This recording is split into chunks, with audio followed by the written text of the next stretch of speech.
कि भी मोदी जी आएंगे, संविधान बदलेंगे, आरक्षण समाप्त हो जाएगा। जबकि मोदी जी को तो आपके आशीर्वाद से 10 साल पूरे हो गए, आपने 11वां साल उनको दिया है।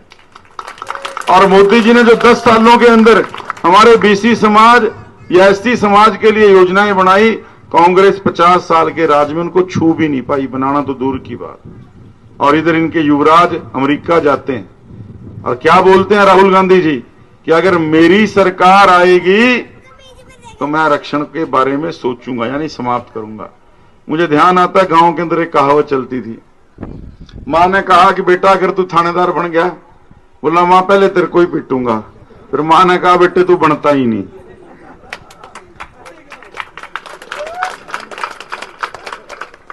तो ना तेरी सरकार आनी, ना तूने आरक्षण समाप्त कर पाना। और झूठ कितनी सफाई से बोलते हैं। और देखिए इनकी महिला और दलित नेत्री कुमारी शैलजा जी से हमारी राजनीतिक प्रतिद्वंद्विता हो सकती है, लेकिन एक महिला होने के नाते, एक दलित नेत्री होने के नाते उन्होंने केवल ये कहा, उन्होंने पूरा जीवन कांग्रेस को दिया। कांग्रेस के बुरे समय में सबसे ज्यादा के साथ रही। उनके पिताजी ने अपना पूरा जीवन कांग्रेस को दिया। उन्होंने कहा मैं मुख्यमंत्री बनना चाहती हूं। उन्होंने ये नहीं कहा मुझे बनाइए। और राजनीति में इच्छा रखना कोई गलत बात नहीं है। और उसके बाद जो उनको जाति सूचक शब्द सुनने पड़े, गालियां, उनको प्रताड़ित किया गया, वो आज तक एक रैली को छोड़ के कहीं प्रचार के अंदर उतर नहीं पाई। ये कांग्रेस की दोगली राजनीति है। कांग्रेस ने हमेशा हमारे बीसी समाज, एसटी समाज को वोटों की फैक्ट्री की तरह इस्तेमाल किया, वोटों की मशीन की तरह इस्तेमाल किया। और मैं समझता हूं कि आज के समय में सबसे झूठ बोलने का अगर सबसे बड़ा लाइसेंस किसी ने ले रखा है, भाई झूठ बोलने की सबसे बड़ी फैक्ट्री राहुल गांधी है। आप देखिए आज गरीब के बच्चे को, साधारण परिवार के बच्चे को नौकरी मिल रही है बिना पर्ची खर्ची मर्जी। कांग्रेस के टाइम तो वही पर्ची, सिफारिश, खर्ची, पैसा, मर्जी। मेरे साले का लड़का लगेगा, मेरी मौसी का लड़का लगेगा, मेरी बुआ का लड़का लगेगा। लेकिन आज साधारण परिवार का बच्चा अपनी काबिलियत से डीएसपी और एसडीएम लग रहा है। और जहां इनके एमएलए, 2 एमएलए के आपने बयान सुने होंगे। एक तो आया नीरज जी का, एनआईटी वालों का।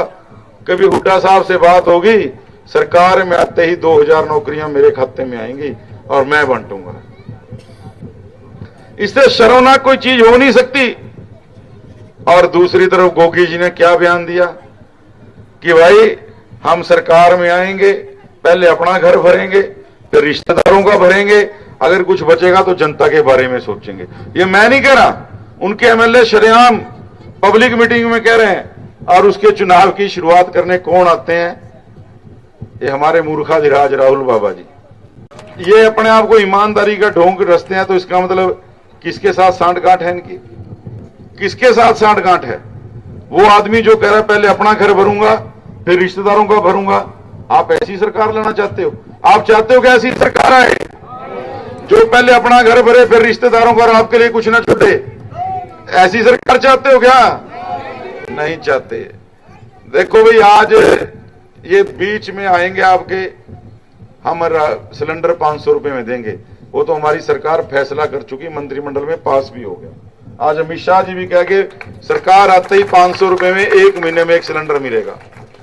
फिर ये कह रहे जी हम पेंशन 3000 करेंगे। अपने टाइम तो 500 और 800 से ऊपर पेंशन नहीं हुई। आज जब हमने कर दी, आज भारत में सबसे ज्यादा पेंशन हरियाणा में है। इनके टाइम तो पेंशन कैसे होती थी? पेंशन कोई देने आता था ना, बांटने, 200-400 रुपए काट लेता था, 3-4 महीने इकट्ठी पेंशन लेकर आता था। 4 लाख लोगों की पेंशन खाई माता इन्होंने हर महीने, जो मर गए। और जो ठीक बात है, जो जिंदा लोग हैं उनके 100-200 रुपए काट के दे जाते थे। चंडीगढ़ उन्होंने काट रही है। आज कितनी पेंशन आ रही माता? और कहां पे आ रही है? बैंक में। कोई 1 रुपया तो नहीं काट रहा। याद रखना ये बात। आज ये कह रहे भाई आयुष्मान कार्ड का हम दुगना कर देंगे। 50 साल सेंटर में रहे, इनके ध्यान नहीं आया कि क्या कभी साधारण परिवार में या आम परिवार में, गरीब परिवार में बीमारी आ सकती है। सिर्फ मोदी जी ने सोचा कि आयुष्मान कार्ड बनाऊं, और पहले 2015 से पहले कोई बीमार नहीं होता था क्या? होते थे कि नहीं होते थे? तो भाई क्या था, रिश्तेदार 10, 20, 50 हजार की मदद करता था, अगला कह देता था मेरी कबीलदारी है। गलत है? ठीक है बात? हाँ। और आज भगवान ना करे कोई ऐसी बात हो जाए, 5 लाख रुपए तक किसी का मुंह नहीं देखना, आपकी जेब के अंदर ताकत डालो। इलाज होया किसी का? आपका होया? हाँ जी। में पंजाब है, पंजाब में आयुष्मान कार्ड चलना बंद हो गया। नहीं, बंद हो गया मतलब बंद। कारण ये सरकार दूसरी है। मोदी जी ने पैसे तो भेजे थारे इलाज वास्ते पंजाब के, और इन्होंने खर्च कर दिए तनख्वाह देने में, क्योंकि तनख्वाह देने को पैसा नहीं। अब हिमाचल वाले कह रहे, हिमाचल वालों ने कहा था कांग्रेस की सरकार है, 1000 रुपया औरतों के खाते में डालेंगे। अब ये कांग्रेस वाले कह रहे जी हम 2 पाएंगे। हिमाचल में 22 महीने में एक बार पैसा पाया, हफ्ते बाद वापस ले लिया। और हमारी लेकिन मोदी जी ने गारंटी करके भेजा है, नायब जी की गारंटी है, सरकार आते ही 2100 रुपया हर महीने महिलाओं के खाते में आएगा। और ये मैं इसलिए कह रहा हूं, जो बीजेपी कहती है पूरा करती है। हमारी मध्य प्रदेश में सरकार, छत्तीसगढ़ में सरकार, राजस्थान की सरकार ये ऑलरेडी दे रही है, पहले दे रही है। हम केवल वही बात कहते हैं जो कर सकते हैं। आपके चाहे पीले राशन कार्डों की बात हो, आज से 10 साल पहले याद करो किस तरह धक्के खा के बनते थे, याद है? सिफारिशें कर करके 2 जूती जोड़ी टूटती थी।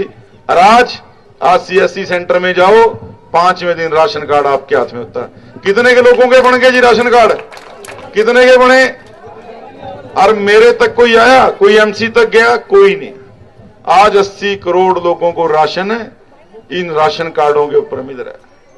ये बातें मैं आपको इसलिए बता रहा हूं, कांग्रेस वाले आगे बहुत झूठ बोलेंगे। और लेकिन आप पंजाब और हिमाचल, ये 2 सबसे पास के राज्य हैं, दोनों में स्टेटें बर्बाद हो गई, क्योंकि डबल इंजन की सरकार। ये पैसा सेंटर से आ रहा है, चाहे आपके आयुष्मान कार्ड का राशन फ्री आ रहा है, पेंशन, सिलेंडर, ये सब मोदी जी भेज रहे। अगर यहां इनकी सरकार गलती से बना दी, ये दुगना तो छोड़ो, सारा ही बंद हो जाएगा।